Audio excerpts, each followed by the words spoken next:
Hello friends, welcome to my channel. ಇವತ್ತೇನಂದರೆ sari shopping ಹೋಗೋಣ ಅಂತ. ಏನೇನು ತೊಗೊತೀನಿ ಅಂತ ಇನ್ನೂ ಪ್ಲ್ಯಾನ್ ಇಲ್ಲ. ಸೊ ಸ್ಯಾರಿ ಶಾಪಿಂಗ್ ಹೋಗೋಣ ಅಂತ ವರಮಹಾಲಕ್ಷ್ಮಿ ಹಬ್ಬಕ್ಕೆ. ಇವಾಗ ಬೆಳಗ್ಗೆನೇ ಎದ್ದು ತಿಂಡಿ ಎಲ್ಲ ಮುಗಿಸಿ ಪಾಪುನೂ ರೆಡಿ ಮಾಡಿ ನಾವು ರೆಡಿಯಾಗಿ ಹೊರಡೋಷ್ಟರಲ್ಲಿ ಸ್ವಲ್ಪ ಲೇಟ್ ಆಯಿತು. 11:30 ಆಗಿದೆ. ಇವಾಗ ಹೊರಡ್ತಾ ಇದ್ದೀವಿ. ಪಾಪು ಮನೇಲೆ ಮಲ್ಕೊಂಬಿಟ್ಟಿದ್ದ, ಅಜ್ಜಿ ಮಲಗಿಸಿದ್ರು ಜೋಲಿ ಮೇಲೆ. ಸೊ ಹಂಗೆ ಕಾರೊಳಗೆ ಹಾಕ್ಕೊಂಡು ಹೋಗ್ತಾ ಇದ್ದೀವಿ. ಅಲ್ಲಿ ಬೇಕಾದರೆ ಎದ್ದೇಳಿಸಿದ್ರೆ ಆಯಿತು ಅಂತ. ಇವಾಗ ಇನ್ನೇನು ರೀಚ್ ಆದ್ವಿ. ಇವತ್ತು ನಾನು ಹೋಗ್ತಾ ಇರೋದು ಟಿಪ್ಟೂರಲ್ಲಿ ದಾವಣಗೆರೆ ಸಿಲ್ಕ್ ಸ್ಯಾರೀಸ್ ಅಂದ್ಬಿಟ್ಟು. ಇದು ತುಂಬಾ ಫೇಮಸ್ಸು, ನಿಮಗೂ ಗೊತ್ತಿರ್ಬೋದು, ರೀಲ್ಸಲ್ಲೆಲ್ಲ ನೋಡಿರ್ತೀರ ನೀವು. ಹೇಳಬೇಕು ಅಂತ ಅಂದರೆ ಇದು ನೋಡಿ, ಮೈಸೂರು ಸಿಲ್ಕ್ ಸ್ಯಾರಿ ಥರನೇ ಬರುತ್ತೆ, ಬಟ್ ಅಷ್ಟೇ ಲೈಟ್ ವೆಯ್ಟೇ ಇರುತ್ತೆ, ಅಷ್ಟೇ ಚೆನ್ನಾಗಿರುತ್ತೆ. ಇದೆಲ್ಲ 800 ರೇಂಜಲ್ಲಿ ಅಷ್ಟೇ ಇದು ಸ್ಯಾರೀಸ್ ಎಲ್ಲ. ತುಂಬ ಚೆನ್ನಾಗಿತ್ತು ಸ್ಯಾರೀಸ್ ಎಲ್ಲ. ಮತ್ತು ಫ್ರೆಂಡ್ಸ್, ಇನ್ನೊಂದೇನು ಗೊತ್ತಾ, ನಾವು ಹಿಂಗೆ ವಿಡಿಯೋ ಮಾಡ್ತಾ ಇದ್ದಿದ್ದು ನೋಡಿ ಅವರು ಕೇಳಿದ್ರು ಏನು ಯೂಟ್ಯೂಬ್ಗ ಅಂದ್ಬಿಟ್ಟು. ಸೊ ಅಲ್ಲಿ ನಾನು ಯೂಟ್ಯೂಬ್ ಚಾನಲ್ ಇದೆ ಅಂತ ಗೊತ್ತಾಗಿ ಅವರು ಎಲ್ಲ ಸಬ್ಸ್ಕ್ರೈಬ್ ಮಾಡಿಕೊಂಡ್ರು. ಹಾಗೆ ಯೂಟ್ಯೂಬ್ಗೆ ಅಂತ ಅಂದಿದ್ದಕ್ಕೆ ಅವರು ಇನ್ನೂ ಸ್ಯಾರೀಸ್ ತೋರಿಸಿದ್ರು. ಮತ್ತು ಸ್ವಲ್ಪ ಚೆನ್ನಾಗಿ ಅನ್ನಿಸ್ತು ನನಗೆ. ಈ ಥರ ಫಸ್ಟ್ ಟೈಮ್ ಅಂತಲೇ ಹೇಳ್ಬೋದು. ಸ್ವಲ್ಪ ಎಕ್ಸ್ಟ್ರಾ ಡಿಸ್ಕೌಂಟ್ ಕೂಡ ಕೊಟ್ಟರು. ಅಲ್ಲಿ ಡಬಲ್ ಡಿಸ್ಕೌಂಟ್ ಇತ್ತು ಆ್ಯಕ್ಚುಲಿ. ಸೊ ಇದು ಕೂಡ ನಂಗೆ ಒಂಥರ ಹೊಸ ಎಕ್ಸ್ಪೀರಿಯೆನ್ಸು. ತುಂಬಾ ಖುಷಿ ಆಯಿತು. ಯೂಟ್ಯೂಬು ಮಾಡ್ತಾಯಿದ್ದೀನಿ ಅಂತ ಗೊತ್ತಾಗಿ ಚೆನ್ನಾಗಿ ಟ್ರೀಟ್ ಮಾಡಿದ್ರು ಇನ್ನೂ ಯೂಟ್ಯೂಬರ್ ಅಂದ್ಬಿಟ್ಟು. ಸೊ ಇದು ನಂಗೆ ಫಸ್ಟ್ ಎಕ್ಸ್ಪೀರಿಯೆನ್ಸ್ ಅಲ್ವಾ, ಚೆನ್ನಾಗಿತ್ತು. ಇದನ್ನು ನಿಮ್ಮ ಜೊತೆ ಶೇರ್ ಮಾಡಬೇಕು ಅಂತ ಅನ್ನಿಸ್ತು. ಮೇ ಬಿ ಈ ಥರ ಸಣ್ಣ ಪುಟ್ಟದೆಲ್ಲ ಯಾರೂ ಅಷ್ಟು ಶೇರ್ ಮಾಡಿರಲ್ಲ, ಬಟ್ ನೀವೇ ನನಗೆ ಬೆಸ್ಟ್ ಫ್ರೆಂಡ್ಸ್ ಆಗಿರೋದ್ರಿಂದ ಚಿಕ್ಕ ವಿಷಯನೂ ಕೂಡ ನಾನು ಅಷ್ಟೇ ಖುಷಿಯಾಗಿ ಎಲ್ಲ ಹೇಳ್ತೀನಿ. ಏನು ಆಫರ್ ಕೊಟ್ಟಿದ್ದೀರಾ ನೀವು ಇವಾಗ? ಡಿಸ್ಕೌಂಟ್ 20% ಡಿಸ್ಕೌಂಟ್ ಇರುತ್ತೆ. MRP ರೇಟ್ ಏನಿದೆ ಆ ರೇಟಿಗೆ ಡಬಲ್ ಡಿಸ್ಕೌಂಟ್ ಇರುತ್ತೆ. ಚೆನ್ನಾಗಿರುತ್ತೆ. ಸಾರಿಗಳೆಲ್ಲ ಹೊಸ ಕಲೆಕ್ಷನ್ ಏನಿದಾವ ಎಲ್ಲ ಈ ಥರ ಚೆನ್ನಾಗಿರುತ್ತೆ. ಹೊಸ ಟೈಪ್ ನೋಡ್ರಿ, ಎಲ್ಲ ಸ್ವಲ್ಪ ಡಿಫ್ರೆಂಟ್ ಆಗಿ ಕಲರ್ ಆಗಿರ್ಬೋದು, ಇದು ಆಗಿರ್ಬೋದು ನೋಡ್ರಿ, ಎಲ್ಲ ಹೊಸ ಹೊಸ ಸೆಲೆಕ್ಷನ್ಸ್ ಇದು ಚೆನ್ನಾಗಿದೆ.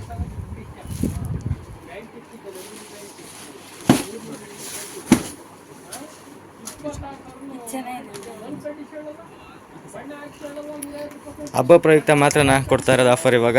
ಸರ್ ಇದು ವರ್ಷದಲ್ಲಿ ಒಂದ್ಸತಿ ಇರುತ್ತೆ, ಅಂದ್ರೆ ಡಬಲ್ ಡಿಸ್ಕೌಂಟ್. ಅಂದ್ರೆ ಮುಂದೆ ಬರ್ತಾವಲ್ಲ ಶ್ರಾವಣ ಅಂದ್ರೆ ಆಷಾಢ ಸಂಭ್ರಮಗಳಲ್ಲಿ ಹೊಸ ಹೊಸ ಹಬ್ಬಗಳಿಗೆ ನೋಡ್ತಾ ಹೋಗ್ಬೋದು. ನೋಡ್ರಿ, ಇದೆಲ್ಲ ಸ್ವಲ್ಪ ಡಿಫ್ರೆಂಟ್ ಆಗಿರುತ್ತೆ. ಇವಾಗ ಗೌರಿ ಆಗಿರ್ಬೋದು, ವರಮಹಾಲಕ್ಷ್ಮಿ ಆಗಿರ್ಬೋದು, ಎಲ್ಲ ಸ್ವಲ್ಪ ಹಬ್ಬಗಳಿಗೆ ಹೊಸ ಹೊಸ ಸಾರಿಗಳು ಡೈಲಿ ನಮ್ಮಲ್ಲಿ ತುಂಬಾ ಡಿಸೈನ್ಸ್ಗಳು ಬರ್ತಾ ಇರ್ತಾವೆ. ಈ ಥರ ಎಲ್ಲ ಚೆನ್ನಾಗಿರುತ್ತೆ ನೋಡ್ರಿ, ಇವೆಲ್ಲ ಡಿಫ್ರೆಂಟ್ ಇರುತ್ತೆ. ಇದೆಲ್ಲ ಜಸ್ಟ್ ಸರ್ ಇದೆಲ್ಲ 1100, 1200 ಆ ರೇಟಿಗೆಲ್ಲ ಸಾರಿಗಳು ಬರ್ತವೆ ಸರ್. ಇದು 20% ಡಿಸ್ಕೌಂಟ್ ಅಂದರೆ ನಿಮಗೆ ಭಾಳ ರೀಸನಬಲ್ ಆಗಿರುತ್ತೆ. ಚೆನ್ನಾಗಿರುತ್ತೆ ನೋಡ್ರಿ, ಡಿಫ್ರೆಂಟ್ ಆಗಿರುತ್ತೆ. ನಮಗೆ ಬ್ಲೌಸ್ಗಳನ್ನು ಕಾಂಟ್ರಾಸ್ಟ್ ಬ್ಲೌಸ್ ಇರುತ್ತೆ, ಚೆನ್ನಾಗಿರುತ್ತೆ. ನೋಡ್ರಿ, ಇದು ಕೂಡ ಸ್ವಲ್ಪ ಡಿಫ್ರೆಂಟ್ ಆಗಿ ಫಂಕ್ಷನ್ಗೆ ಎಲ್ಲ ಚೆನ್ನಾಗಿರುತ್ತೆ, ಭಾಳ ಸ್ಪೆಷಲ್ ಆಗಿರುತ್ತೆ.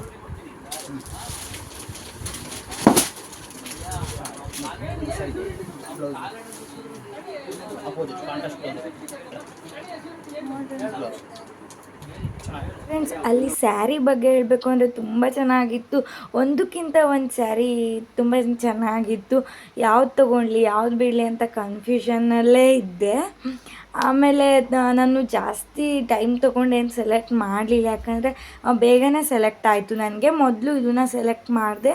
ಇದು ಸ್ವಲ್ಪ ಓವರ್ ಅಂತ ಅನಿಸ್ತು ನನಗೆ. ಬ್ಲೌಸ್ ಎಲ್ಲ ವರ್ಕ್ ಮಾಡ್ಸೋಕ್ಕೆ ಎಲ್ಲ ಅಂದ್ಬಿಟ್ಟು ನಾನು ಚಾಯ್ಸಲ್ಲಿ ಇಟ್ಕೊಂಡಿದ್ದೆ ಇದನ್ನ. ಅದಾದಮೇಲೆ ಇದು ಬೇಡ ಅಂತ ರಿಜೆಕ್ಟ್ ಮಾಡಿದೆ.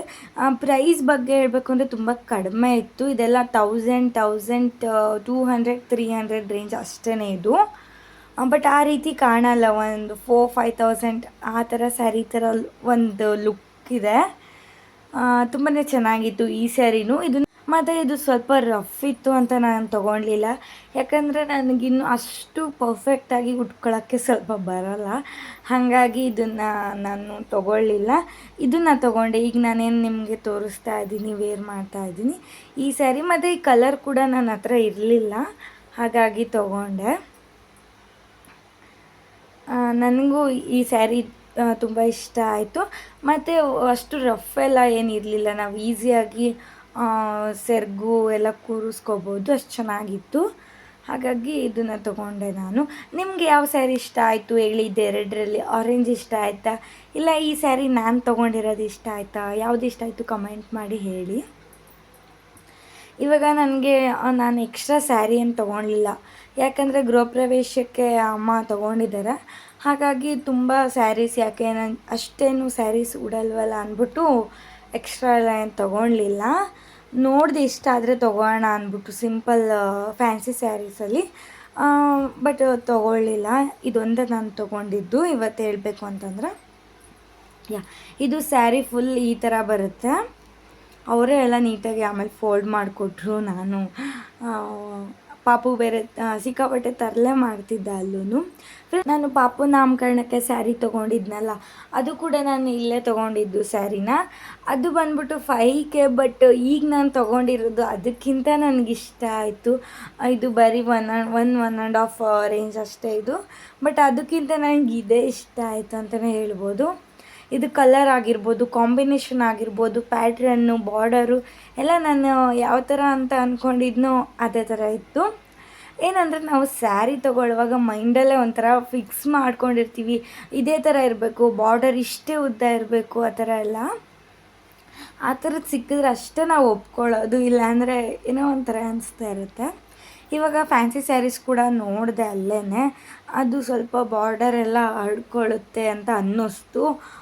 ಇಲ್ಲಿ ನೆರಿಗೆ ಮಾಡ್ತೀವಲ್ಲ ಅಲ್ಲಿ ಸರಿಯಾಗಿ ಕೂರಲ್ಲ ಅಂದ್ಬಿಟ್ಟು.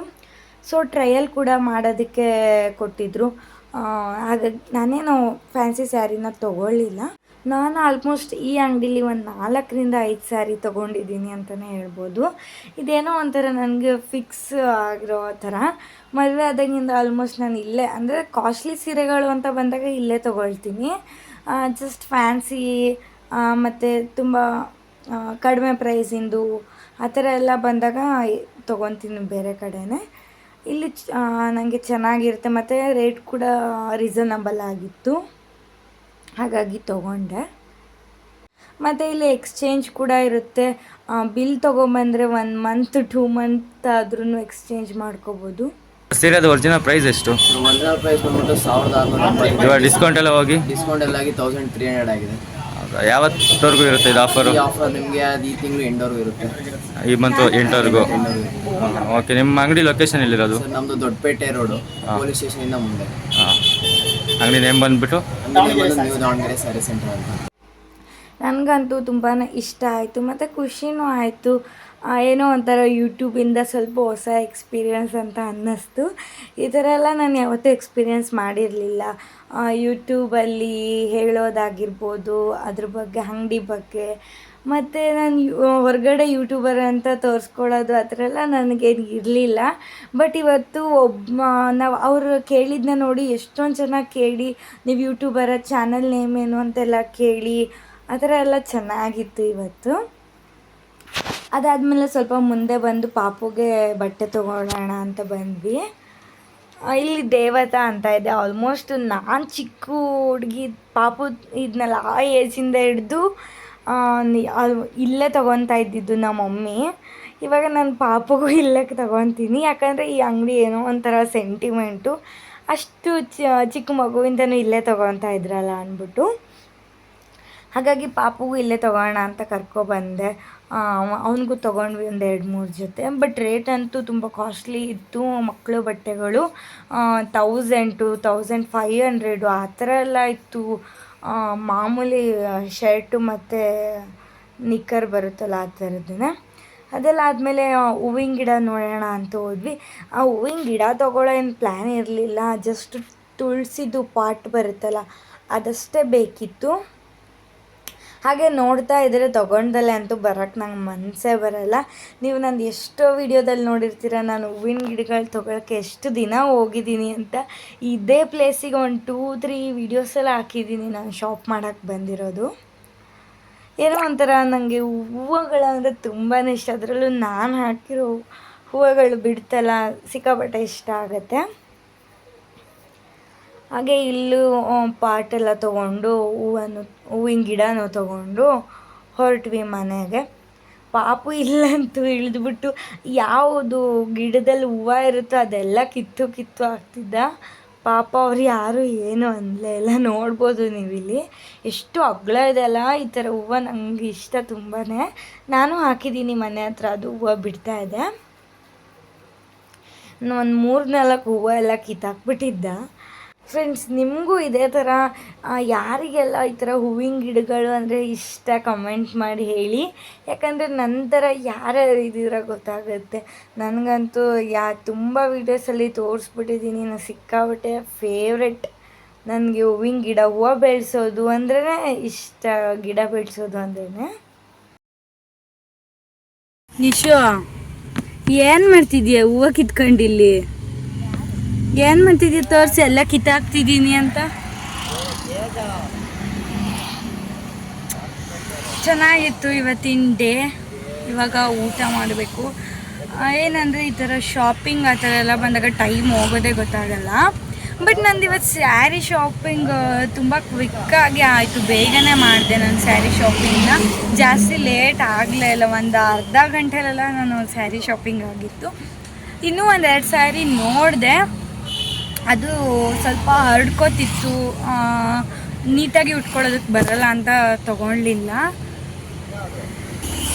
ಏನಂದರೆ ನಾವಿನ್ನೂ ಇವಾಗ ಉಟ್ಕೊಳ್ಳೋದನ್ನ ಕಲಿತಾ ಇರೋದ್ರಿಂದ ಸ್ವಲ್ಪ ಕೂರಬೇಕು. ಆ ಥರ ಸ್ಯಾರೀಸ್ನ ನಾನು ನೋಡೋದು. ಹರಡ್ಕೊಳ್ಳೋ ಅಂಥದ್ದು ಆ ಥರದ್ದೆಲ್ಲ ನಾನು ತೊಗೊಂಡ್ರೆ ನೀಟಾಗಿ ಉಟ್ಕೊಳ್ಳೋಕೆ ಬರಲ್ಲ. ಹಾಗಾಗಿ ಆ ಥರದ್ದೆಲ್ಲ ತೊಗೊಳ್ಳಲ್ಲ. ಅದಾದಮೇಲೆ ತುಳಸಿ ಇದು ಪಾಟ್ ತೊಗೋಬೇಕಿತ್ತು. ಪಾಟ್ ಇರಲಿಲ್ಲ ನನ್ನ ಹತ್ರ, ಸೊ ಬೇಕಿತ್ತು. ಹಾಗಾಗಿ ಪಾಟ್ ತೊಗೊಂಡೆ ಒಂದು. ಈಗ ಊಟ ಎಲ್ಲ ಮುಗಿಸ್ಕೊಂಡ್ವಿ ಅಲ್ಲೇ ಪಕ್ಕದಲ್ಲಿ ಹೋಟೆಲಲ್ಲಿ. ಅದೆಲ್ಲ ಮುಗಿಸ್ಕೊಂಡು ಹೊರಡಬೇಕು ಇವಾಗ ಮನೆಗೆ. ಇದು ಡ್ರ್ಯಾಗನ್ ಫ್ರೂಟು ನಿಮಗೆ ಗೊತ್ತಿರುತ್ತೆ ಅನಿಸುತ್ತೆ. ಇದು ತುಂಬಾ ಚೆನ್ನಾಗಿರುತ್ತೆ, ಹಾಗೆ ನಂಗೆ ತುಂಬಾ ಇಷ್ಟ. ಹಾಗಾಗಿ ತೊಗೊಂಡು ಹೋದ್ವಿ ಮನೆಯಲ್ಲೇ ಜ್ಯೂಸ್ ಮಾಡ್ಕೊಳ್ಳೋಣ ಅಂತ. ಇದು ಪ್ರೈಸ್ ಸ್ವಲ್ಪ ಕಾಸ್ಟ್ಲಿನೇ, ಬಟ್ ಈ ಫ್ರೂಟ್ ಏನಿದೆ ಸಿಕ್ಕಾಪಟ್ಟೆ ಚೆನ್ನಾಗಿರುತ್ತೆ. ಹಾಗೆ ಹೆಲ್ತಿಗೂ ಕೂಡ ತುಂಬ ಒಳ್ಳೆಯದು. ಇಲ್ಲಿ ನಾನು ಪೊಮೊಗ್ರಾನೇಟ್ ಜ್ಯೂಸ್ ತೊಗೊಂಡಿದ್ವಿ. ಪಕ್ಕದಲ್ಲೇ ಇತ್ತು ಜ್ಯೂಸ್ ಸೆಂಟರ್. ಅದಾದಮೇಲೆ ಜ್ಯೂಸ್ ಎಲ್ಲ ಕುಡಿದು ಹೊರಟ್ವಿ. ಇದು ನೆಕ್ಸ್ಟ್ ಡೇ ವ್ಲಾಗ್ ಕಂಟಿನ್ಯೂ ಮಾಡ್ತಾಯಿದ್ದೀನಿ. ಬೆಳಗ್ಗೆನೇ ಎದ್ದು ಕಾಫಿ ಕುಡಿದು ಸ್ನಾನ ಮಾಡಿ ಪೂಜೆ ಮಾಡಬೇಕು ಇವಾಗ. ಸೊ ಇವತ್ತು ಸೋಮವಾರ ಆಗಿರೋದ್ರಿಂದ ನಾನು ತಲೆಗೆ ಸ್ನಾನ ಮಾಡಿ ಪೂಜೆ ಮಾಡ್ತಾಯಿದ್ದೀನಿ. ಫ್ರೆಂಡ್ಸ್, ಏನಂದರೆ ಎಲ್ಲರಿಗೂ ಮನೆ ದೇವರು ಅಂತ ಇರುತ್ತೆ, ಮನೆ ದೇವ್ರ ವಾರ ಅಂತ ಇರುತ್ತೆ. ಒಬ್ಬೊಬ್ಬರಿಗೆ ಸೋಮವಾರ ಇರುತ್ತೆ. ಸೋಮವಾರ ಬಂದ್ಬಿಟ್ಟು ಶಿವನ ವಾರ. ಆಲ್ಮೋಸ್ಟ್ ಜಾಸ್ತಿ ಜನಕ್ಕೆ ಸೋಮವಾರನೇ ಇರುತ್ತೆ ವಾರ ಅಂತ. ಅದಾದಮೇಲೆ ಮಂಗಳವಾರ ಇರುತ್ತೆ, ಮತ್ತು ಶುಕ್ರವಾರ ಇರುತ್ತೆ, ಶನಿವಾರ ಇರುತ್ತೆ. ಆ ರೀತಿ ನಿಮ್ಮದು ಏನು ಮನೆ ದೇವ್ರ ವಾರ ಇದೆ ಅದನ್ನು ನೀವು ಮಾಡಿದಾಗ ಮನಸ್ಸಲ್ಲಿ ಎಷ್ಟು ಸಮಾಧಾನ ಅಂತ ಅನಿಸ್ತಾ ಇರುತ್ತೆ ಅಲ್ವಾ. ಯಾರೂ ಮಿಸ್ ಮಾಡಬೇಡಿ. ಯಾಕಂದರೆ ನಾನು ಸ್ಟಾರ್ಟಿಂಗಲ್ಲೆಲ್ಲ ಅದು ಅಷ್ಟು ಪ್ರಿಫ್ರೆನ್ಸ್ ಕೊಡ್ತಾ ಇರಲಿಲ್ಲ. ಬಟ್ ಪೂಜೆ ಆ ಥರ ಎಲ್ಲ ಏನು ನಾವು ಮಾಡ್ತೀವಿ ಅದೆಲ್ಲ ಆದಮೇಲೆ ತುಂಬಾ ಒಳ್ಳೆಯದಾಗತ್ತೆ ಲೈಫಲ್ಲಿ. ನಾವು ಹೇಳ್ತಾರಲ್ಲ ಮುಂಚೆ ಎಲ್ಲ ನಮಗೆ ಹೇಗಂದರೆ ಕರ್ಮ ಅದೆಲ್ಲ ರಿಟರ್ನ್ಸ್ ಆಗೋದು ನಮ್ಮ ಪೂಜೆ ತಕ್ಕನಾಗೆ. ಆಮೇಲೆ ನಾವು ಒಬ್ರಿಗೆ ಒಳ್ಳೇದು ಮಾಡ್ತೀವಿ ಅದೆಲ್ಲದ್ರ ತಕ್ಕನಾಗಿ ನಮಗೆ ದೇವರು ದುಡ್ಡಾಗಿರ್ಬೋದು, ಐಶ್ವರ್ಯ, ಸಿರಿ, ಸಂಪತ್ತು ಎಲ್ಲ ಕೊಡುತ್ತೆ ಅಂದ್ಬಿಟ್ಟು ಹೇಳ್ತಾರೆ. ಹಾಗಾಗಿ ಇದು ಕೈಯಲ್ಲಾದಷ್ಟು ಮಾಡೋಣ. ತುಂಬ ದೊಡ್ಡದೆಲ್ಲ ಆಗಲ್ಲ, ಅಂದರೆ ಎಷ್ಟಾಗುತ್ತೋ ಅಷ್ಟು ಮಾಡೋಣ. ಈಗ ವಾರ ಅಂದರೆ ಸೋಮವಾರ ಶಿವನ ದೇವಸ್ಥಾನಕ್ಕೆ ಹೋಗಬೇಕು ಅಂತ ಏನಿಲ್ಲ, ಮನೇಲೇ ಪೂಜೆ ಮಾಡಿದ್ರು ಆಯಿತು. ಇದು ಕೂಡ ಸಮಾಧಾನ ಆಗುತ್ತೆ.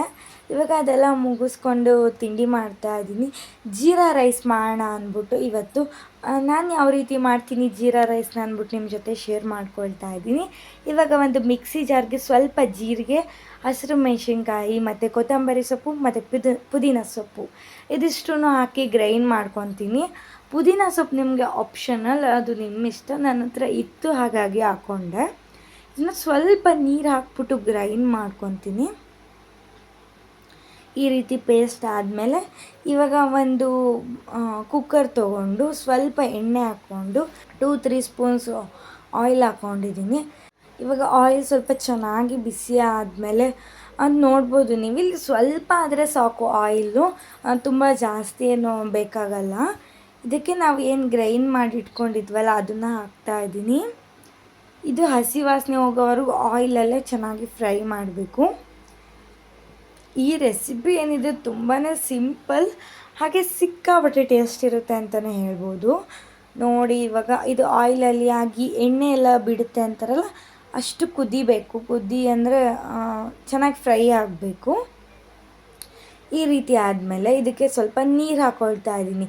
ಇವತ್ತು ನಾನು 1 ಗ್ಲಾಸ್ ಅಕ್ಕಿಗೆ ಮಾಡ್ತಾಯಿದ್ದೀನಿ ಅಲ್ಲ, ಹಾಗಾಗಿ 2 ಗ್ಲಾಸ್ ನೀರು ಹಾಕ್ಕೊಳ್ತೀನಿ ಮೆಷರ್ ಮಾಡಿಕೊಂಡು. ಇದಕ್ಕೆ ಉಪ್ಪು ಹಾಕ್ಕೊಂಡು ಮತ್ತು ಅಕ್ಕಿ ಹಾಕ್ಕೊಂಡು ಕೂಗಿಸ್ಕೊಳ್ತೀನಿ. ಇವಾಗ ಫ್ರೆಂಡ್ಸ್, ಈ ರೆಸಿಪಿ ಏನಿದೆ ನೀವು ಮಸ್ಟ್ ಟ್ರೈ, ಯಾಕಂದರೆ ಅಷ್ಟು ಚೆನ್ನಾಗಿ ಬರುತ್ತೆ ಟೇಸ್ಟ್ ಅಂತೂ. ಮತ್ತು ತುಂಬ ಸಿಂಪಲ್ ಇಂಗ್ರೀಡಿಯೆಂಟ್ಸು, ತುಂಬ ಬೇಗನೆ ಆಗುತ್ತೆ, ಟೇಸ್ಟು ಅಷ್ಟು ಚೆನ್ನಾಗಿರುತ್ತೆ. ಇದು ನಾನು ಮಾಡೋವೆ. ಇವಾಗ ಇದಕ್ಕೆ ಬಾಣಲಿಗೆ ಸ್ವಲ್ಪ ಎಣ್ಣೆ ಹಾಕ್ಕೊಳ್ತಿದ್ದೀನಿ, ಒಂದು 3 ಸ್ಪೂನ್ ಅಷ್ಟು ಆಯಿಲ್ ಹಾಕ್ಕೊಂಡಿದ್ದೀನಿ. ಇದಕ್ಕೆ ಜೀರಾ ಹಾಕ್ಕೊತಾ ಇದ್ದೀನಿ. ಇದು ಜೀರಾ ರೈಸ್ ಆಗಿರೋದ್ರಿಂದ ಸ್ವಲ್ಪ ಜೀರನ ಚೆನ್ನಾಗಿ ಹಾಕ್ಕೋಬೇಕು. ಮತ್ತು ಕ್ಯಾಪ್ಸಿಕಮ್ ಈ ರೀತಿ ಉದ್ದುದಕ್ಕೆ ಕಟ್ ಮಾಡ್ಕೊಂಡಿದ್ದೀನಿ. ಇದಕ್ಕೆ ಕ್ಯಾಪ್ಸಿಕಮ್ ಹಾಕೋದ್ರಿಂದ ತುಂಬಾ ಚೆನ್ನಾಗಿ ಟೇಸ್ಟ್ ಬರುತ್ತೆ. ನಾವು ಜೀರಾ ರೈಸ್ ಅಂದ್ಬಿಟ್ಟು ಕ್ಯಾಪ್ಸಿಕಮ್ನ ಸ್ಕಿಪ್ ಮಾಡಿದ್ರೆ ಟೇಸ್ಟ್ ಚೆನ್ನಾಗಿರಲ್ಲ. ಚೆನ್ನಾಗಿರುತ್ತೆ ಬಟ್ ರಿಚ್ ಆಗಿ ಬರಲ್ಲ, ಹಾಗಾಗಿ ಕ್ಯಾಪ್ಸಿಕಮ್ನ ಕೂಡ ಹಾಕೋಣ, ಚೆನ್ನಾಗಿರುತ್ತೆ. ನಾನಿಲ್ಲಿ 2 ಕ್ಯಾಪ್ಸಿಕಮ್ನ ಕಟ್ ಮಾಡಿ ಇಟ್ಕೊಂಡಿದ್ದೀನಿ. ಇವಾಗ ಕ್ಯಾಪ್ಸಿಕಮ್ ಎಲ್ಲ ಚೆನ್ನಾಗಿ ಅರ್ಧ ಫ್ರೈ ಆದಮೇಲೆ ನಾನು ಆನಿಯನ್ನ ಉದ್ದುದಕ್ಕೆ ಕಟ್ ಮಾಡಿ ಇಟ್ಕೊಂಡಿದ್ದೀನಿ. ಒಂದು ದೊಡ್ಡ ಸೈಜ್ ಆನಿಯನ್ ಇದನ್ನು ಹಾಕ್ತಾಯಿದ್ದೀನಿ. ಈಗ ಇದನ್ನ ಹಾಕಿ ಚೆನ್ನಾಗಿ ಫ್ರೈ ಮಾಡ್ಕೋಬೇಕು ಅಷ್ಟೇ, ಬೇರೆ ಇನ್ನೇನೂ ಇಲ್ಲ. ಇದಕ್ಕೆ ತುಂಬಾ ಸಿಂಪಲ್ ಆಗುತ್ತೆ ಈ ರೆಸಿಪಿ. ಬಟ್ ನೀವು ಇದಕ್ಕೆ ಬಟರ್ ಅಥವಾ ತುಪ್ಪ ಎಲ್ಲ ಹಾಕಿದ್ರೆ ಇನ್ನೂ ಚೆನ್ನಾಗಿರುತ್ತೆ. ಹಾಗೆ ಒಗ್ಗರಣೆಗೆ ಸ್ವಲ್ಪ ಕರ್ಬೇವಿನ ಸೊಪ್ಪನ್ನ ಮರ್ತ್ಕೊಂಡ್ಬಿಟ್ಟಿದ್ದೆ, ಅದಕ್ಕೆ ಇವಾಗಲೇ ಹಾಕ್ತಾಯಿದ್ದೀನಿ. ಒಂದು 10 ನಿಮಿಷದಲ್ಲೇ ಈ ರೆಸಿಪಿನ ಮಾಡ್ಕೋಬೋದು. ಯಾಕಂದರೆ ಆ ಕಡೆ ನಾವು ಕುಕ್ಕರ್ಗೆ ಹಾಕಿ ಕೂಗಕ್ಕೆ ಇಟ್ಕೊಂಡ್ಬಿಟ್ರೆ, ಈ ಕಡೆ ನಾವು ಫ್ರೈ ಮಾಡೋ ಅಷ್ಟರಲ್ಲಿ ಅದು ಕುಕ್ಕರ್ ಕೂಡ ವಿಷಲ್ ಆಗಿರುತ್ತೆ. ಆರಾಮಾಗಿ ಅನ್ನ ಎಲ್ಲ ಹಾಕ್ಕೊಂಡು ಆಮೇಲೆ ಚೆನ್ನಾಗಿ ಮಿಕ್ಸ್ ಮಾಡ್ಕೋಬೋದು. ಹಾಗೆ ಇಂಗ್ರೀಡಿಯೆಂಟ್ಸು ಕೂಡ ಸಿಂಪಲ್ ಆಗಿರೋದ್ರಿಂದ ಹೆವಿ ಅಂತ ಅನಿಸೋದೇ ಇಲ್ಲ, ಚೆನ್ನಾಗಿರುತ್ತೆ. ಈಗ ಈ ರೀತಿ ಚೆನ್ನಾಗಿ ಸಾಫ್ಟ್ ಆಗಬೇಕು. ಇದಕ್ಕೆ ಅಷ್ಟೇ, ಬೇರೆ ಏನೂ ಹಾಕಿಲ್ಲ, ಚೆನ್ನಾಗಿ ಸಾಫ್ಟ್ ಮಾಡ್ಕೊಂಡಿದ್ದೀನಿ. ಇವಾಗ ತುಪ್ಪ ಹಾಕ್ತಾಯಿದ್ದೀನಿ. ಮನೆಯಲ್ಲಿ ತುಪ್ಪ ಖಾಲಿ ಆಗಿತ್ತು, ಹಾಗಾಗಿ ಈ ಥರ ಸ್ಯಾಶೆಟ್ಸ್ನ ತರಿಸಿದ್ದೆ. 1 ಪ್ಯಾಕೆಟ್ ಫುಲ್ ತುಪ್ಪ ಹಾಕ್ಕೊಳ್ತಾ ಇದ್ದೀನಿ. ಇವಾಗ ಕುಕ್ಕರ್ ಕೂಡ ಪ್ರೆಷರ್ ಹೋಗಿತ್ತು, ಅದನ್ನು ಕೂಡ ಹಾಕ್ಕೊಂಡು ಅನ್ನ ಹಾಕ್ಕೊಂಡು ಚೆನ್ನಾಗಿ ಮಿಕ್ಸ್ ಕೊಟ್ಟರೆ ಜೀರಾ ರೈಸ್ ರೆಡಿ ಆಗುತ್ತೆ. ಈ ಅನ್ನದಲ್ಲಿ ನಾವು ಕೊತ್ತಂಬರಿ ಸೊಪ್ಪು, ಪುದೀನ ಸೊಪ್ಪು ಎಲ್ಲ ಹಾಕಿರೋದ್ರಿಂದ ಅದ್ರ ಫ್ಲೇವರ್ ಕೂಡ ಚೆನ್ನಾಗಿರುತ್ತೆ. ಮತ್ತು ಹಸಿಮೆಣ್ಸಿನ್ಕಾಯಿ, ಇದು ಖಾರ ಎಲ್ಲ ಕೂಡ ಕರೆಕ್ಟಾಗಿ ಇತ್ತು, ತುಂಬಾ ಚೆನ್ನಾಗಿತ್ತು ಟೇಸ್ಟ್ ಅಂತೂ. ನಿಮಗೆ ಅನ್ನ ಎಷ್ಟು ಬೇಕೋ ಅಷ್ಟು ನೋಡಿಕೊಂಡು ಹಾಕ್ಕೊಂಡು ಕಲಿಸ್ಕೊಳ್ಳಿ, ತುಂಬಾ ಚೆನ್ನಾಗಿರುತ್ತೆ. ಈಗ ಅದೆಲ್ಲ ತಿಂಡಿ ತಿಂದಾದಮೇಲೆ ಪಾಪುಂಗೆ ಅಂಗನವಾಡಿಲಿ ಕರ್ಕೊಬನ್ನಿ, ವೆಯ್ಟ್ ಚೆಕ್ ಮಾಡಬೇಕು ಅಂತ ಕಾಲ್ ಮಾಡಿದರು, ಅದಕ್ಕೆ ಕರ್ಕೊಬಂದೆ. ನಮ್ಮೂರಲ್ಲೆಲ್ಲ ಈ ಥರ ಇರುತ್ತೆ ಅಂಗನವಾಡಿ ಅಂದ್ಬಿಟ್ಟು, ಚೆನ್ನಾಗಿರುತ್ತೆ. ಮಕ್ಕಳನ್ನ ಇಲ್ಲಿ 3 ಇಯರ್ಸ್ ಪ್ಲಸ್ ಅಡ್ಮಿಷನ್ ಮಾಡ್ಕೊಳ್ತಾರೆ. ಈಗ ನಾನು ಲಾಸ್ಟ್ ವೀಡಿಯೋದಲ್ಲಿ ಹೇಳಿದ್ದೆ ಅನಿಸುತ್ತೆ ನಿಮಗೆ, 6 ಮಂತ್ಸ್ ಆದಮೇಲೆ ಪಾಪುಗೆ ಬೆಲ್ಲ ಮತ್ತು ಫುಡ್ಡೆಲ್ಲ ಕೊಡ್ತಾರೆ ಅಂದ್ಬಿಟ್ಟು. ಅಲ್ಲಿಂದ ಬರುವಾಗ ಒಂದು ಮೇಕೆ ಮೇಯಿಸ್ತಾಯಿದ್ರು ಅವ್ರದ್ದು ಹಾಲು ಇಸ್ಕೊಂಡು ಬಂದೆ ನಾನು. ಪಾಪುಗೆ ಒಳ್ಳೇದಲ್ವಾ, ಯಾಕೆಂದರೆ ಗಾದೆನೇ ಇದೆ ಅಲ್ವಾ, ಮೇಕೆ ತಿಂದಲೇ ಇರೋ ಸೊಪ್ಪೇ ಇಲ್ಲ ಅಂದ್ಬಿಟ್ಟು. ಹಾಗಾಗಿ ನಾವು ವೆಜಿಟೇರಿಯನ್ಸ್ ಆಗಿರೋದ್ರಿಂದ ನಾನ್ ವೆಜ್ ಅಂತೂ ತಿನ್ನಲ್ಲ, ಈ ಥರದ್ರಿಂದ ಆದರೂ ಒಳ್ಳೆಯದು ಪಾಪುಗೆಲ್ಲ ತಿನ್ನಿಸೋಣ, ಕುಡಿಸೋಣ ಅಂದ್ಬಿಟ್ಟು ನಾನು ಕುಡಿಸ್ತಾ ಇರ್ತೀನಿ. ಅವಾಗ ಸ್ವಲ್ಪ ಸೋಸ್ಬಿಟ್ಟು ಕುಡಿಸ್ತೀನಿ ನಾನು, ಹಾಗೆ ಕುಡಿಸೋಲ್ಲ. ಯಾಕಂದರೆ ಅವ್ರು ಕರೆಯುವಾಗ ಎಲ್ಲ ಸ್ವಲ್ಪ ಡಸ್ಟ್ ಎಲ್ಲ ಇರುತ್ತೆ ಅಲ್ಲ ಅಂದ್ಬಿಟ್ಟು. ಸೊ ಅವ್ನು ಕುಡಿಯೋಲ್ಲ, ಕಷ್ಟಪಟ್ಟು ಕುಡಿಸ್ತೀನಿ ನಾನು. ಇವಾಗ ಅಜ್ಜಿ ತೋಟದೊಳಗೆ ಹೋಗೋಣ ಅಂದ್ಬಿಟ್ಟು ಹೋಗ್ತಾ ಇದ್ದಾರೆ. ಇವನಂತೂ ಪಾಪು ನೋಡ್ಬೋದು ನೀವು, ಇಲ್ಲಿ ಎಷ್ಟು ತರಲೆ ಮಾಡ್ಕೊಂಡು ಹೋಗ್ತಿದ್ದಾನೆ ನೋಡಿ, ರೋಡಲ್ಲೆಲ್ಲ ಫುಲ್ಲು ಅವನದೇ ರೋಡು, ಫುಲ್ ಮಧ್ಯ ಎಲ್ಲ ಓಡಾಡ್ತಾನೆ. ಇಲ್ಲೆಲ್ಲ ವೆಹಿಕಲ್ಸ್ ಅಷ್ಟು ಬರಲ್ಲ, ಬರುತ್ತೆ ಬಟ್ ಅಷ್ಟು ಬರಲ್ಲ. ಈ ಥರ ಎಲ್ಲ ಫ್ರೀಯಾಗಿ ಆಡೋಕ್ಕೆ ಬಿಟ್ಬಿಟ್ರೆ ಅವನಿಗೆ ಸಿಕ್ಕಾಪಟ್ಟೆ ಖುಷಿ. ಓಕೆ ಫ್ರೆಂಡ್ಸ್, ನಾನು ಈ ವಿಡಿಯೋನ ಇಲ್ಲಿಗೆ ಎಂಡ್ ಮಾಡ್ತಾ ಇದ್ದೀನಿ. ಆಲ್ರೆಡಿ ವಿಡಿಯೋ ಲಾಂಗ್ ಆಗಿದೆ, ಮತ್ತು ನೆಕ್ಸ್ಟ್ ವಿಡಿಯೋದಲ್ಲಿ ಸಿಗ್ತೀನಿ. ಈ ವಿಡಿಯೋ ನಿಮ್ಗೆ ಇಷ್ಟ ಆಗಿದೆ, ವಿಡಿಯೋಗೊಂದು ಲೈಕ್ ಮಾಡಿ, ಹಾಗೆ ಸಬ್ಸ್ಕ್ರೈಬ್ ಮಾಡ್ಕೊಳ್ಳಿ. ಬಾಯ್ ಬಾಯ್.